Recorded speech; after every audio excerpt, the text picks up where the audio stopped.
Selecting one column involves the two steps shown on the screen.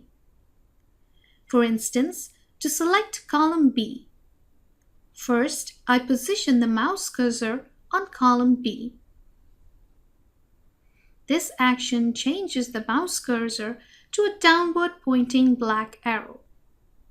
Second, I click the column header and the whole column gets highlighted, which means that the column is selected.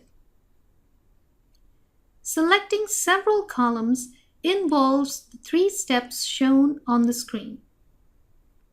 For instance, to select columns B and C, first, I position the mouse cursor on column letter B.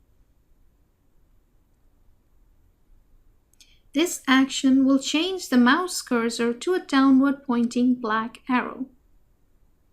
Second, I press the left button of the mouse and keep it pressed while moving the mouse to the right. You see that as I move the mouse to the right, the columns next to it get highlighted. I move the mouse cursor to the left to narrow my selections to columns B and C only.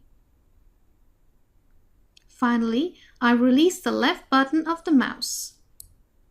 As a result, the selected columns get highlighted, which means that the columns are selected. Hi there! You've landed at the right place because we have what you need to transform you from an Excel novice to an Excel guru at your workplace in no time. Don't waste time and sign up for the free Excel tutorial today. Take a chance and enjoy your journey to a better life. Sign up at www.excelatwork.org.